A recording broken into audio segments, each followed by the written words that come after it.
Hello everybody and welcome back to another 6-scale figure review with me, your host, That Mania. And today, we have one that I'm really excited for. We have the S-Hero Dark Hero. So this is Batman from Justice League, the animated series. This is kind of like his in-between before they kind of redesigned the suit again, slightly, to be a blend of like BTAS and animated series for Justice League Unlimited. This is that weird in-between where they just went all in on that black and gray, more darker look. And I'm really excited to see how this looks while waiting for that BTAS Batman. And hopefully, maybe, they'll do that Justice League Unlimited suit at some point as well. Because that's probably my favorite of the three. Because it's got that nice cell shading. It's got that nice coloring. This one's kind of alright. But that one is my favorite. So the box here, just like the superhero one, is pretty straightforward. You see Batman there. You see the words Dark Hero. Plain white back. Not much to talk about. However, this figure is a lot to talk about. So why don't we get him out of the box and onto that spinning turntable of doom.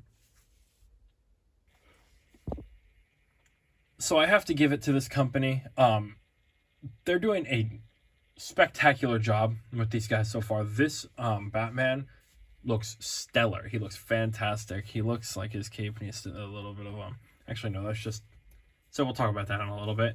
But this guy looks like he just came off of the screen from Justice League the animated series. The suit is fantastic. The body shape is phenomenal. Everything about it is just really well done. I'm shocked at how good this came out from a company that the only other thing I had heard of was a Mr. Knight that looked okay at best. But now we have a Superman, we have a Batman, we have a BTAS Batman, then we have that questionable Wonder Woman that doesn't have any fabric outfit from what it looks like. But hopefully that gets changed. But I do want to talk about this guy a lot more. So let's get him off of that spinning turntable and take a closer look at this guy because he has a lot to talk about. So, like normal, we'll talk about accessories first. I do want to talk about the arms here because they are seamless. The hands aren't separate. It's actually part of the wrist gauntlet here, which is awesome. I think this is great. It alleviates that wrist peg problem. And they give you enough, and there's enough going for you where you'll never really have to worry about not having what you need, which is a fantastic addition. And I'm super happy that that is an option that we have now. He's got his bat claw, which when it's put away, you can actually see that it looks like it's folded up in there. It's a really cool little detail. It looks like the claw is folded up, but you can take that piece out. It does take a little bit of work. I don't think it's going to come out for me.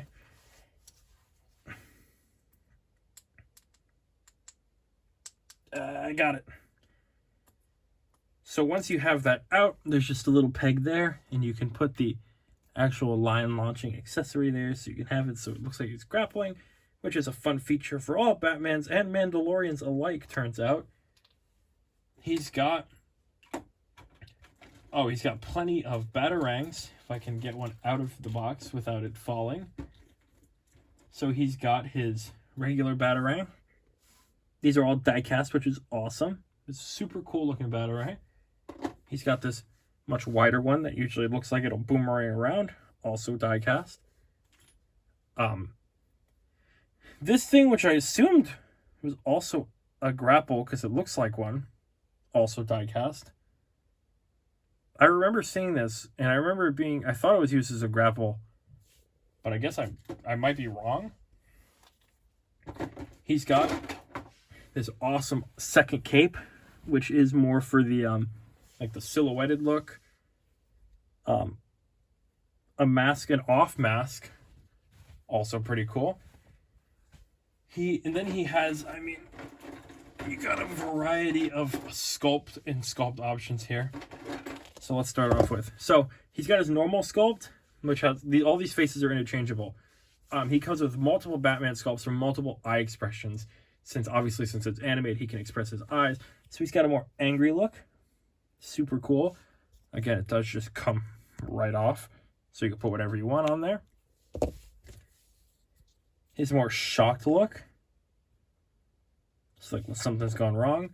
He does also have a bit of a smile, somewhat of a smile in case you wanted that. So you can make him look like he's, you know,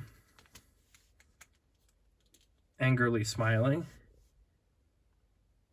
Doing whatever you want with it, really. You can also take this mask, and there's this gas mask piece, which just takes the place of the mouth plate. So you can have a gas mask on. You can also add this infrared visor piece, so you can have that, which is also a really cool look. And then he also comes with a Bruce Wayne head sculpt. I don't see many people using this, but it does look pretty cool. So it is an option as well. And I think that is finally it for the accessories. So let's talk about the Bat in Black. And this sculpt is really good. It does sit kind of weirdly. It's kind of like that Sideshow Deadpool, where if you don't have it sitting perfectly, the fabric on the neck looks a little weird. The neck needs to be a little bit thicker, so it looks like it seams down to the head a bit more. But the sculpt is really nice. It's a little bit not long enough. He's got a much longer earpiece in Justice League, the animated series. And his head's a little different of a shape than BTAS. This feels a little bit more BTAS than that. But it's nice. It is definitely a nice sculpt, and it's something I can work with, which I'm happy with. And it's a really nice looking piece. I love the Batman with white eyes. He's got a very, very thick jawline there. And it's just really nice overall. And the fact that the rest of it is fabric is fantastic. So coming down to here, this bit of cape sculpted so it keeps this form around him. So he'll always have this, you know, the bat. I call it the cape V, or the cape triangle, where it's like a triangular shape, which is awesome. I do like that as a concept. I think it's really cool. And then you have the option of the swap out cape in case you don't. But I think I'll probably keep it with this because I do like the way this looks overall. It just really limits articulation on the shoulders there.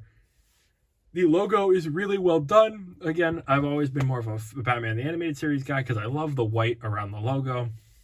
It just helps it stand out that little bit more. But it does look really nice. And this gray looks really good in this fabric material. Super happy with that. And he's got this like the muscular kind of like Dorito-y shape kind of going on here, which is accurate to how he looks in the show. He is very chest heavy. And he just looks really, really good. You can see lost my train of thought there for a second. You could see the kind of like the muscular body they have underneath kind of sticking through the fabric because the fabric is really on there, which is good. You will have a lot of motion here because, again, it's fabric. So you'll never really have to worry about like him not being able to hit that pose you want, especially if you switch out the cape. The belt is okay. I do wish it was a little bit more gold, though. But it is accurate. It is supposed to be that darker kind of like bronzish color. So there's nothing I could do about that. But personally, I would have designed that to be a bit more gold. And then coming down, we have his little underwear thing that, you know, superheroes used to have, which then just leads down to gray pants. And then these solid boots down here, which do look really nice. Sorry, there was somebody at the door. So anyway, yeah, this Batman rocks. He is fantastic to look at. Yes, but going back to it, he has these nice seamless boots here. I don't know if you saw, but Superman just got a re-release of the body, but with split cut boots for ankle articulation. I don't really care enough to get a second one, but if you want that, that's an option as well. But for me, this is the fine option that I am happy to have right now. This Batman, and he is going to look great with Superman, who I thought maybe we should bring out right now. So these two end up looking fantastic next to each other. Batman and Superman obviously have a great contrast in colors, one being a lot darker and one being a lot brighter and lighter. I was ill-prepared, however, to see Superman being shorter than Batman. That one kind of caught me off guard. But I guess it does make sense because Batman's head's a little longer. Obviously, he's got the big pointy ears. but they're just enough of the same height where you're never going to worry about it anyway, especially because Superman has a bit more muscle on him as well, so he's not really worried overall about Batman. This Superman, again, like I said, is getting an updated version where those pants and cape are going to match the brighter red of the boots. So if you're looking for that as well, feel free to check that out right now. I'm not really worried about it. I think it looks fine either way. I'm not going to spend another $100-something to get a new Superman body when I'm happy with the one I already have. So I'm going to be sticking with this one for now and hoping for the best. Anyway, why don't we switch on down and talk about the Batman who inspired the one we have right now. So, the Justice League Batman here obviously is a little bit different than the 89 movie Batman. We will see a lot more similarity with the BTAS Batman, but obviously there's still some of those similarities lying around since this Batman is the same one as that one. So I did want to just show them together because I thought that'd be a fun little thing to do. I was going to pull out all the Batmans, but I'm like, that's going to be too many Batmans on screen at one point. So I thought I'd try to simplify it down to at least the Bat that inspired the Bat. Because if without one of these, the other one wouldn't exist. And they do look drastically different. Obviously, the Justice League animated one has a considerably different style than the 89 Batman. But you could feel... No, not really. Again, the BTAS one is a bit similar. It's got the yellow logo and all that. But I mean, it's there. They're both Batmans, and I just thought I'd show them off together. Thought it'd be a fun little thing to do. Anyway, speaking of fun little things to do, why don't we go over articulation? So luckily we do have a life-ending 360 degrees with it up that far and it down that far. A lot of in between. His arm goes up. Obviously this is going to go up with it. So if you want that to sit flush, you're not going up much. It'll go up that far with the thing moving and back that far. But again, it moves. Ratchet joints are squeaky clean. If you don't have this on, you pretty much have free range of motion because the fabric will, as you can see, the fabric will not prevent you from doing whatever you want. Pretty good. I don't like those joints though. I don't like squeaky joints. It's a pet peeve of mine. It's not much at the knee though, which is shocking. But obviously, you could still get a whole hell of a lot of punch out of this Batman. And I am all for it. Anyway, why don't we swing ourselves off to the end of the video, shall we then?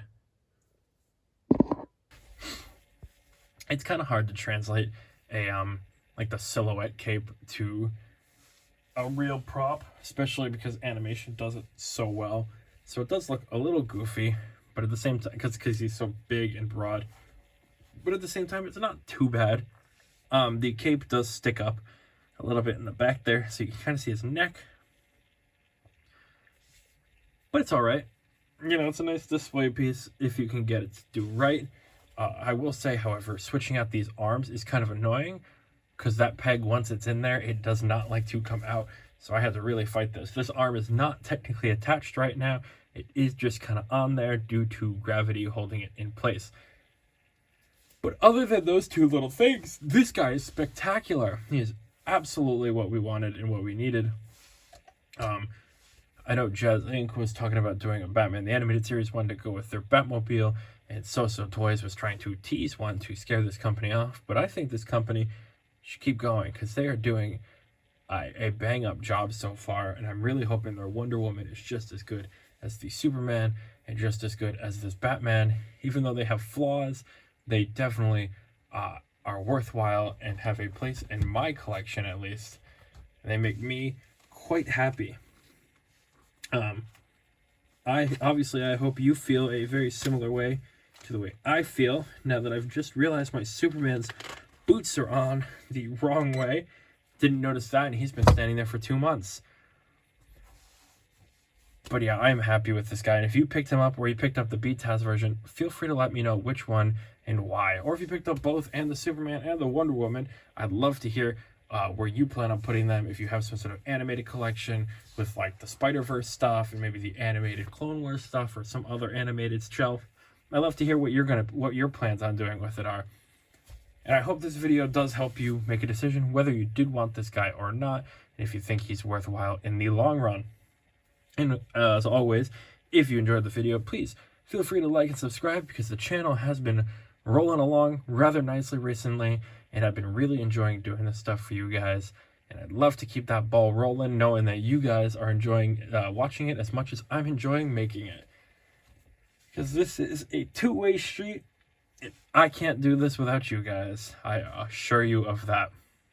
And with all of that out of the way, I've been me, and you've been you, and thank you for watching another 6-scale figure review. Hopefully join me next time when we review something maybe new. I will see you then.